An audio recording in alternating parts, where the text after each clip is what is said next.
हाँ, तो नमस्कार जी, कैसे हैं आप लोग? उम्मीद करते हैं अच्छे होइएगा और अच्छी ढंग से एग्ज़ाम का प्रिपरेशन भी करते होइएगा। तो आज की इस वीडियो में मैं क्लास 10th वाले स्टूडेंट्स के लिए हिंदी से कुछ वीवीआई ऑब्जेक्टिव प्रश्न लेकर आया हूँ, जो आपके लिए मोस्ट इम्पोर्टेंट है। तो वीडियो को फुल देखिएगा। अगर वीडियो अच्छा लगा तो वीडियो को एक लाइक करिएगा और साथ में चैनल को सब्सक्राइब भी कर लीजिएगा।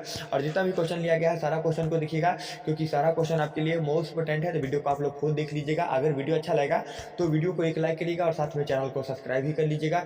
तो चलिए वीडियो को स्टार्ट करते हैं बिना किसी तरीके। देखिए, सबसे पहला क्वेश्चन आपके स्क्रीन पे है, सिख धर्म के संस्थापक कौन है? आपको बताना है सिख धर्म के संस्थापक कौन है। तो सिख धर्म के संस्थापक गुरु नानक जी है, याद रखिएगा।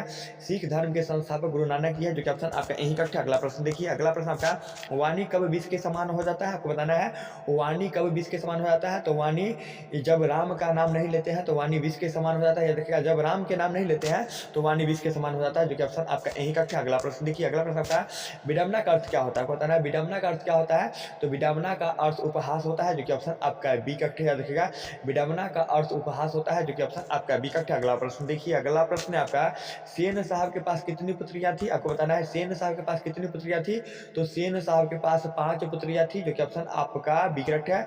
और सेन साहब के पास एक लड़का भी था, लड़का का नाम कासू था और कासू का दूसरा नाम खोखा था। तो ये सभी प्रश्न याद रखिएगा। अगला प्रश्न देखिए, अगला प्रश्न आपका, भारत की सबसे प्राचीनतम भाषा कौन सी है? आपको बताना है भारत की सबसे प्राचीनतम अर्थात सबसे पुराना भाषा कौन सा है। तो भारत की सबसे प्राचीनतम भाषा संस्कृत है, जो कि ऑप्शन आपका सी करेक्ट है। अगला प्रश्न देखिए, अगला प्रश्न आपका, हिरोशिमा कहाँ है? आपको बताना है हिरोशिमा कहाँ स्थित है। तो हिरोशिमा जापान में स्थित है, जो कि ऑप्शन आपका डी करेक्ट है। अगला प्रश्न देखिए, अगला प्रश्न आपका, हिंदी भाषा किस लिपि में लिखी जाती है? आपको बताना है हिंदी भाषा किस लिपि में लिखी जाती है। तो हिंदी भाषा देवनागरी लिपि में लिखी जाती है, जो कि ऑप्शन आपका सी करेक्ट है। और अंग्रेजी किस लिपि में लिखी जाती है? तो अंग्रेजी रोमन लिपि में लिखी जाती है। और संस्कृत किस लिपि में लिखी जाती है? तो संस्कृत ब्राह्मी लिपि में लिखी जाती है, जो कि ऑप्शन आपका एक करेक्ट होगा संस्कृत के अकॉर्डिंग। एंड पंजाबी किस लिपि में लिखी जाती है? तो पंजाबी गुरुमुखी लिपि में लिखी जाती है। तो ये सब प्रश्न याद रखिएगा। अगला प्रश्न देखिए, अगला प्रश्न आपका, बहादुर पर कितने रुपए की चोरी का इल्जाम लग गया था? आपको बताना है कि बहादुर पर कितने रुपए की चोरी का इल्जाम लग गया था। तो बहादुर पर चोरी का 11 रुपया का इल्जाम लगा था, जो कि ऑप्शन आपका सी करेक्ट है। वो भी झूठा इल्जाम लगा था। अगला क्वेश्चन देखिए, अगला क्वेश्चन आपका, एथेंस किस महादेश में स्थित है? आपको बताना है एथेंस किस महादेश में स्थित है। तो एथेंस जो है ये यूरोप महादेश में स्थित है, जो कि ऑप्शन आपका यही करेक्ट है। अगला प्रश्न देखिए, अगला प्रश्न आपका, बिरजू महाराज किस घराने से आते थे? आपको बताना है बिरजू महाराज किस घराने से आते थे। तो बिरजू महाराज लखनऊ घराने से आते थे, जो कि ऑप्शन आपका यही करेक्ट है। अगला प्रश्न देखिए, अगला प्रश्न आपका, अवेन्यू किस नदी के किनारे स्थित है? आपको बताना है अवेन्यू किस नदी के किनारे स्थित है। तो अवेन्यू रोन नदी के किनारे स्थित है, जो कि ऑप्शन आपका बी करेक्ट है। अवेन्यू जो है ये रोन नदी के किनारे स्थित है, जो कि ऑप्शन आपका बी करेक्ट है। अगला प्रश्न देखिए, अगला प्रश्न है आपका, संतू मछली लेकर क्यों भागा था? आपको बताना है कि संतू मछली लेकर क्यों भागा था। तो संतू मछली लेकर कुएं में डालने के लिए भागा था, जो कि ऑप्शन आपका डी करेक्ट है। अगला प्रश्न देखिए, अगला प्रश्न आपका, उस्ताद बिस्मिल्लाह खां के बचपन का नाम क्या था? आपको बताना है उस्ताद बिस्मिल्लाह खां के बचपन का नाम क्या था।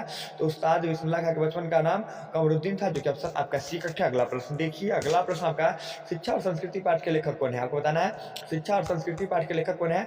तो शिक्षा और संस्कृति पाठ के लेखक महात्मा गांधी है, जो कि ऑप्शन आपका यही करेक्ट है। अगला प्रश्न देखिए, अगला प्रश्न आपका, बहादुर कहाँ से भाग कर आया था? आपको बताना है कि बहादुर कहाँ से भाग कर आया था। तो भाई बहादुर जो है ये नेपाल से भाग कर आया था, याद रखिएगा बहादुर नेपाल से भाग गया था, जो कि ऑप्शन आपका डी करेक्ट है। अगला प्रश्न देखिए, अगला प्रश्न आपका, पंडित बिरजू महाराज किस कला से जुड़े थे? आपको बताना है पंडित बिरजू महाराज किस कला से जुड़े थे। तो पंडित बिरजू महाराज नृत्य कला से जुड़े थे, जो कि ऑप्शन आपका बी करेक्ट है। अगला प्रश्न देखिए, अगला प्रश्न आपका, इबादत का अर्थ क्या होता है? तो इबादत का अर्थ होता है उपासना, जो कि ऑप्शन आपका यही करेक्ट है। इबादत का अर्थ क्या होता है? तो इबादत का अर्थ उपासना होता है, जो कि ऑप्शन आपका यही करेक्ट है। अगला प्रश्न देखिए, अगला प्रश्न आपका, प्रेम घन किसे अपना आदर्श मानते थे? तो प्रेम घन अपना आदर्श भारतेंदु हरिश्चंद्र को मानते थे, जो कि ऑप्शन आपका डी करेक्ट है। अगला प्रश्न देखिए, ओवरसी किसकी कृति है? तो ओवरसी दिनकर की कृति है, याद रखिएगा ओवरसी दिनकर की कृति है, जो कि ऑप्शन आपका बी करेक्ट है। अगला प्रश्न देखिए, अगला प्रश्न आपका, और ये आपका लास्ट प्रश्न है, दूर से कौन लाल काटता है? तो प्लीज इसका आंसर कमेंट सेक्शन में बताइएगा। ओके, तब तक के लिए बाय, मिलते हैं नेक्स्ट वीडियो में।